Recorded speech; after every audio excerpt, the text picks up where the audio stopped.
el ceramista de la arcilla alucinada. Así fue calificado Francisco Toledo y su obra en un ensayo que publicó la revista Vuelta allá por los años 90. Así presentó Carlos Monsiváis al maravilloso artista nacido en Juchitán, Oaxaca, en la publicación del poeta Octavio Paz, que era la referencia obligada para el mundo artístico e intelectual mexicano.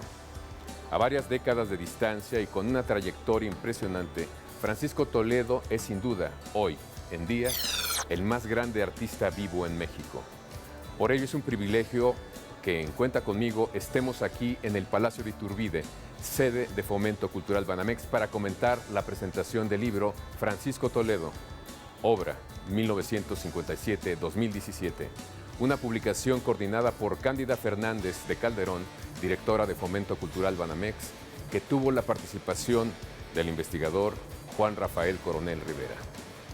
Además, en Novedad de la Patria, tendremos los comentarios del escritor Ramón Jerónimo Olvera desde Chihuahua.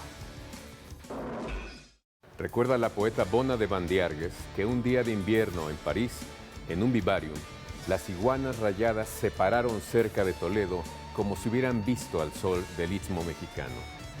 El artista de Juchitán así nos hace acercarnos a su obra, habitada por una fauna fantástica y lúbrica, como podemos apreciar en los 4 tomos preparados por Fomento Cultural Banamex sobre su trabajo, el más completo acercamiento editorial a este pintor hasta el momento.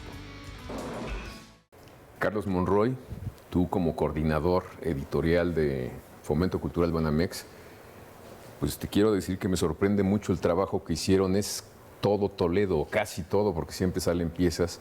Lo que hicieron es una recopilación, es información gráfica de Toledo de 1957 al 17. ¿Por qué decidieron hacerlo? Nuestra directora Cándida Fernández recordaba cuando estábamos haciendo el proyecto que desde el 2005, me parece, una cosa así, hubo un intento de hacer una exposición en el Marco de Monterrey. Al final, por una serie de circunstancias, la exposición no se llevó al cabo, se suspendió, pero nosotros seguimos con la intención de trabajar sobre la obra del maestro Toledo. Se presentó a la dirección del banco, nos lo autorizaron y aproximadamente en el 2012, 2013, es que ya comenzamos nuevamente a retomar toda esta iniciativa. También es para cumplir con una de estas misiones de la institución de difundir, ¿no?, el arte, la historia, la cultura de México e Iberoamérica, y en particular de estos artistas que han marcado una profundidad, un algo dentro de la historia del arte nacional, y es sin duda el maestro Toledo, ¿no?, una de las figuras más importantes, desde mi punto de vista, el artista mexicano vivo más importante en cualquier disciplina, ¿no? Es fuerte. Entonces, lo que me dices, ¿eh? El artista vivo más importante en cualquier disciplina. Es mi opinión personal, pero creo que sí, muchos la comparten. Sí, no hay otro tan con este trabajo, el compromiso social. Tiene una obra enorme, ¿no?, el maestro Toledo, y entonces fue nuestra intención ponernos a trabajar y recopilar la investigación. Como en muchos casos nos sucede de que un proyecto tiene un límite y cuando lo empiezas a estudiar, ¿no?, y en particular al maestro Toledo, empieza a salir obra y obra y obra, y gente que lo conoce y trabaja, alguien que tiene una anécdota.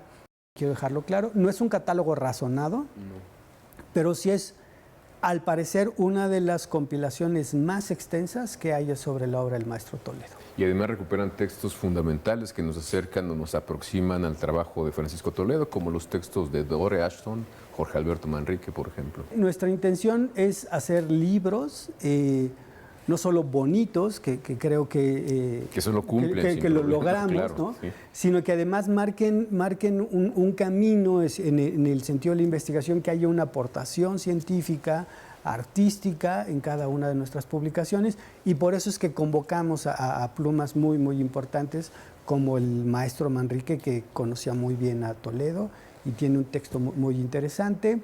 Lo que dices de Dore Ashton, que fue gracias al Latin American Masters, que nos permitieron la publicación de ese artículo, el maestro Alberto Blanco, el doctor López Austin, que colabora con nosotros, Helga Prignitz-Poda, que también hace la parte de la gráfica, Juan Coronel Rivera, que además de coordinar también escribe sobre la cerámica y el diseño. Sí, fíjate, yo, Carlos, estoy viendo que según yo conocía más o menos la obra de Toledo, pero después de hojear estos catálogos, bueno, no catálogos, estos libros, me doy cuenta que no lo conozco. Es abundantísimo, es riquísimo, tiene muchas formas de expresión, por ejemplo, su trabajo con los metales, con la plata, eso yo no lo conocía y es fantástico. Aunque él ha dicho en varias ocasiones que donde se siente más cómodo es en la gráfica. O sea, que es ahí su expresión, lo cual se nota por la enorme cantidad de gráfica que hay, de obra gráfica que hay por todos lados, ¿no? No por todos lados, está recopilada mucho allí en el Yago, pero sí hay bastante, pero efectivamente ha atacado la cerámica, la escultura, la pintura con diferentes técnicas. O sea, sí hay una vastedad, ¿no? en la obra del maestro Toledo, en técnicas y materiales. ¿De dónde recuperan imágenes, material de Francisco Toledo? Es del 57 lo primero, ¿no? Sí, lo primero que hicimos a sugerencia del maestro fue asistir a las galerías con las que él ha trabajado. Ahí recopilamos junto con ellos la obra que ellos tenían documentada, de lo cual ellos estuvieron vendiendo, y de ahí van saliendo hilos conductores, ¿no? de coleccionistas, y lo nuestro fue ir siguiendo esta parte, no la mía, como yo no investigo, pero sí del gran equipo de investigadores que Juan Coronel Rivera encabezó, junto con Cándida Fernández, directora de Fomento. Entonces, ir siguiendo esas pistas para encontrar. Pero el inicio fueron las galerías en México, se investigó en París, en Londres, en Nueva York, 57 está Los en París, Ángeles. ¿No? Sí, el inicio del maestro Toledo está en París, donde llega siendo un adolescente prácticamente, creo 17, 18 años, ¿no? Y empieza a trabajar muchísimo, además. No es tan parco en su producción, o sea. No, es enorme. Es un hombre que todo el tiempo está haciendo. Yo he tenido solamente la oportunidad de verlo 2 ocasiones, ¿no? Su personalidad es muy retraída, pero quien lo ha tratado más, ¿no? O sea, dicen todo el tiempo está trabajando, ve un libro, un papel, empieza a hacer, un objeto lo interviene, o sea, todo el tiempo está produciendo. Nosotros publicamos en estos 4 tomos más de 2,000 imágenes, pero nuestro catálogo creo que puede llegar a las 7,000 obras registradas. ¿Sí? No es insisto, no es un catálogo razonado, pero creo que sí es una compilación muy amplia de la obra del maestro.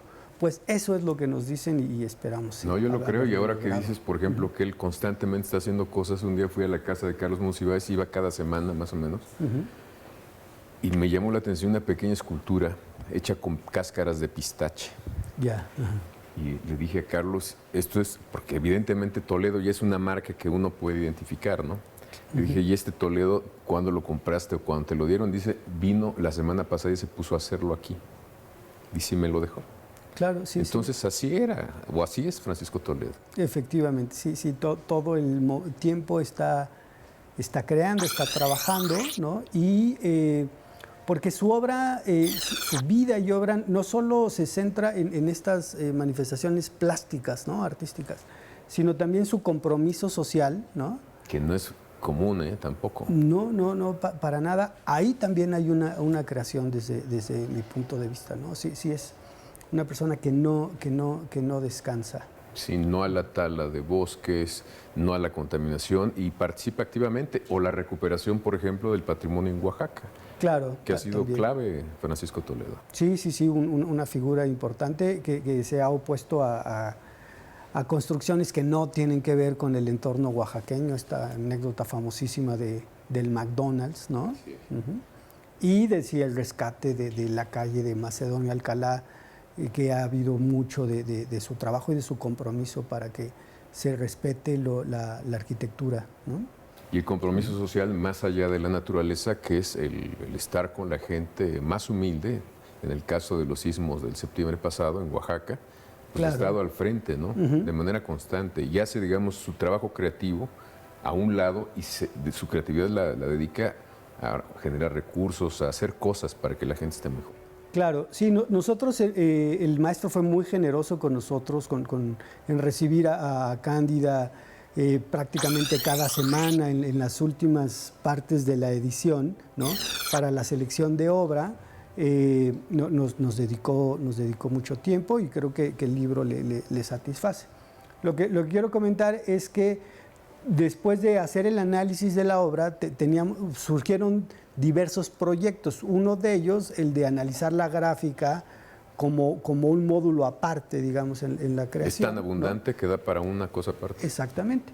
Y ya lo teníamos apalabrado, pero el maestro pidió un espacio después justamente ya en Oaxaca y Chiapas hace casi, fue el 7 de septiembre, me parece, un año, no hace un año, y dijo, un momento, ¿no? En septiembre del año pasado, tengo que hacer una pausa porque quiero dedicarme ahora al asunto de Juchitán, la reconstrucción, y ahí es donde quiero trabajar ahora, ¿no?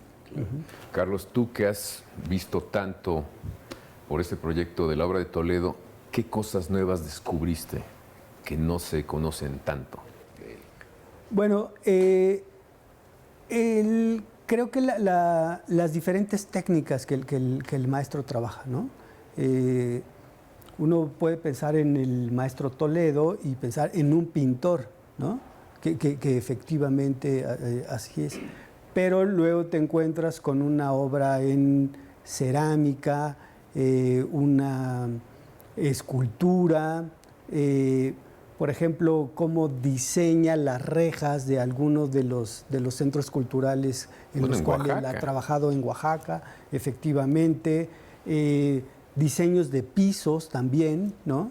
Que es lo de la biblioteca de su amigo Carlos Monsiváis en la ciudad. Exactamente, sí. Entonces, estas otras disciplinas que el maestro aborda, para mí en lo personal fueron una novedad, porque claro, yo tenía esta referencia de Toledo el pintor, ¿no? Así es. Y descubrir todas sus facetas me pareció extraordinario.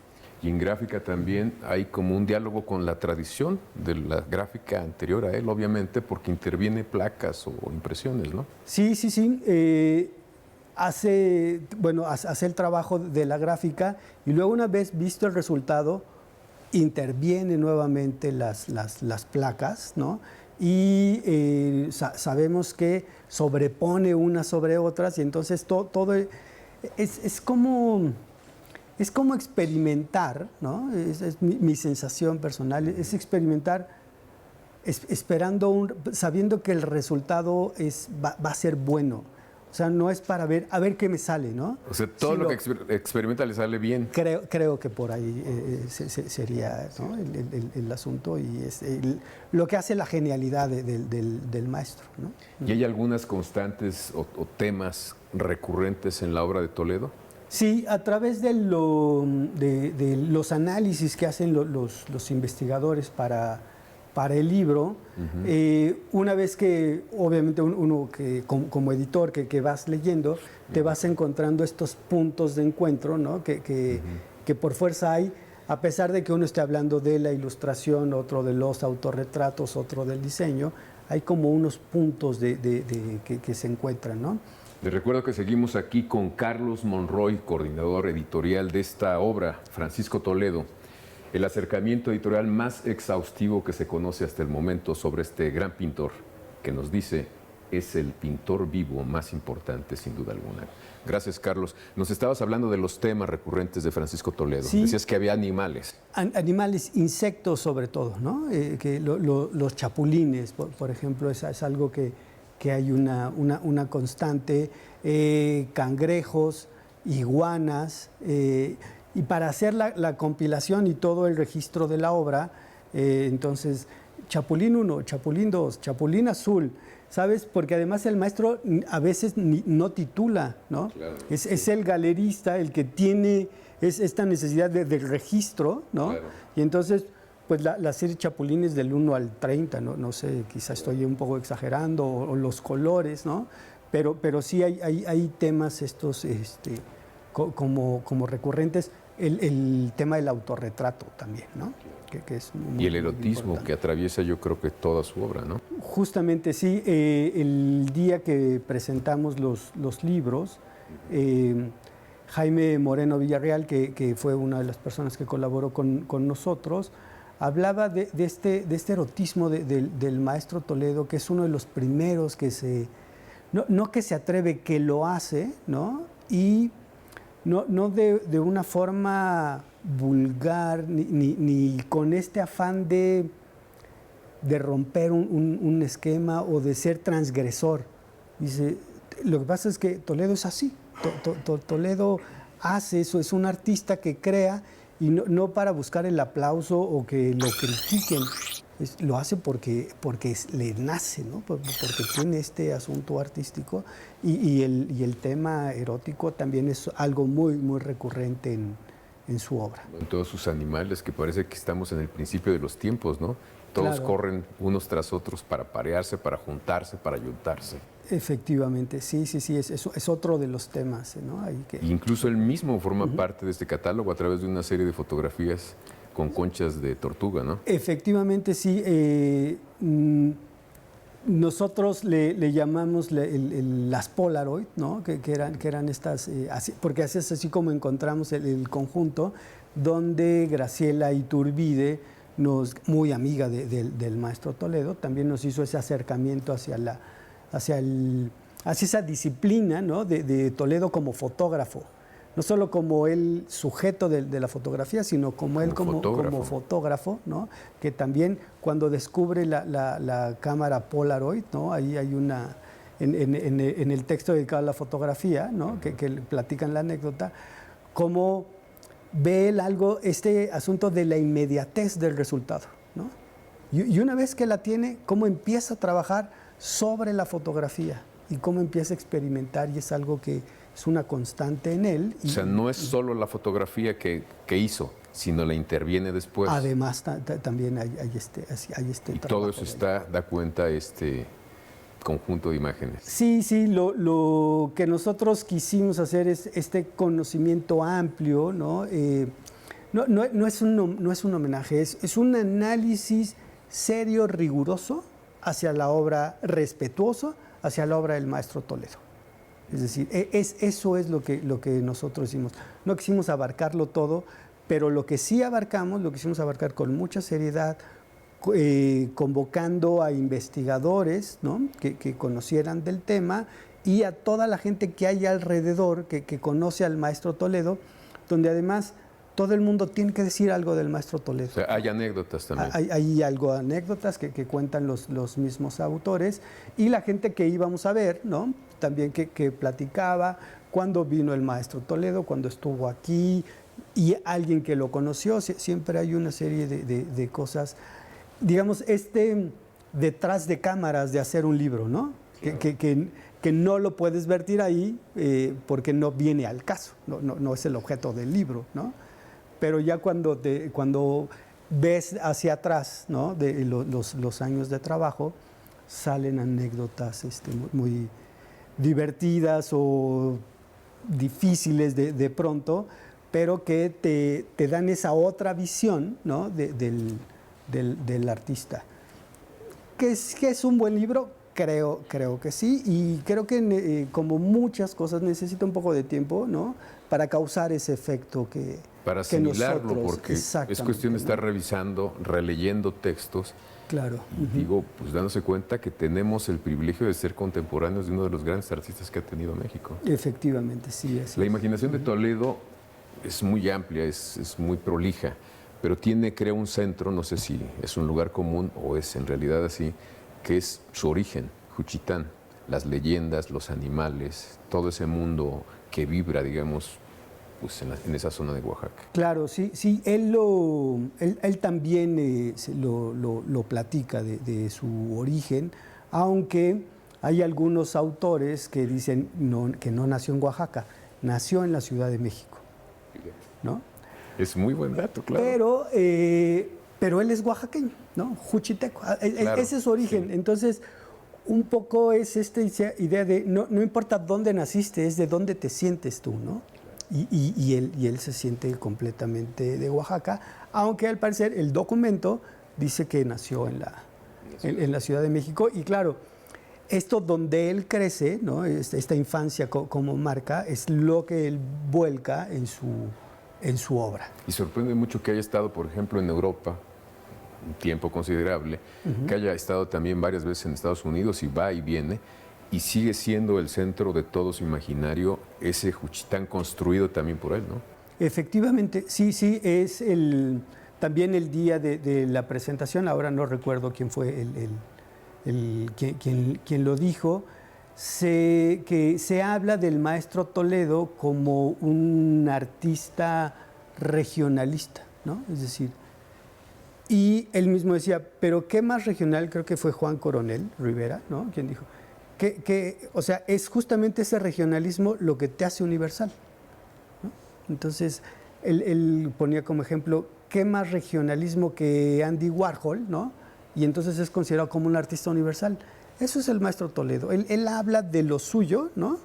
Y lo dice tan bien, ¿no? Y lo manifiesta tan bien que eso lo convierte en un artista universal, que siempre es el mismo, ¿no? Esa es, digamos, la sensación que a mí me da el maestro Toledo. El maestro Toledo siempre es el maestro Toledo. No, nunca es otra cosa.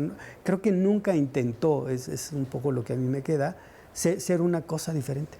Fue como muy consecuente, muy serio. A pesar de sus experimentaciones con otros materiales, con otros caminos de las artes visuales. Y con otros lugares donde ha vivido, ¿no? También siempre es, no volver, es seguir siendo el mismo, ¿no? Creo que no hay un retorno, sino que siempre está en ese lugar. A ese Juchitán construido por él, porque justamente muchos vamos a Juchitán y no vemos lo que ve Francisco Toledo, exactamente, por ejemplo. Sí. Pero a través del Juchitán de Toledo podemos acercarnos sin duda a esa esencia de la región que le importa.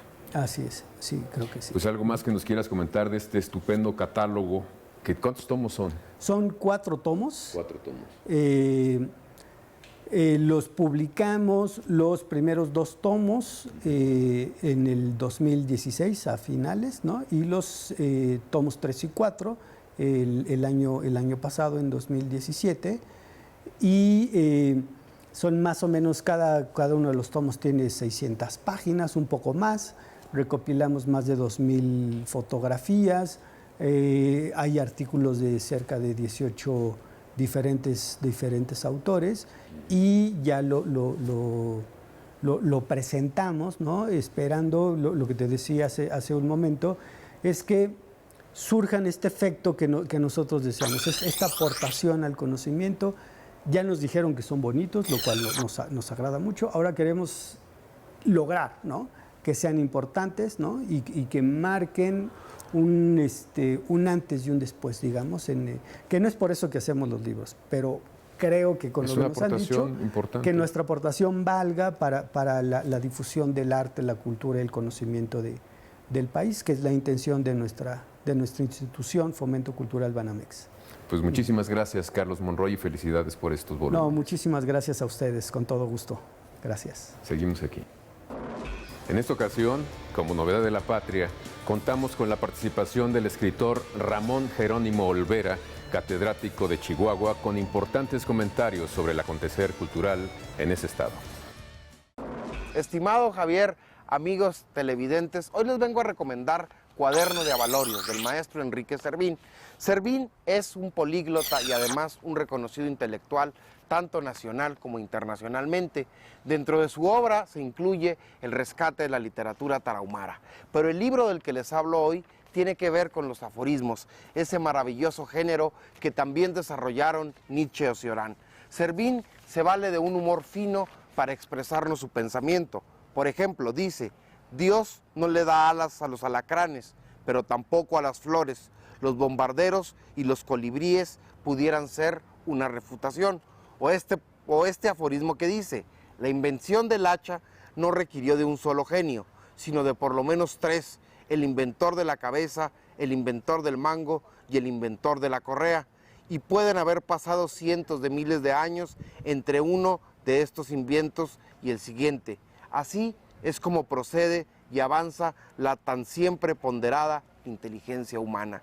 O nos dice Servín, el lenguaje construye castillos de arena a la orilla del mar. Si usted quiere leer un libro inteligente, divertido, sarcástico, le recomiendo Cuadernos de Avalorio, de Enrique Servín, y verá cómo se puede condensar sabiduría, poesía y humor en un solo párrafo. Saludos.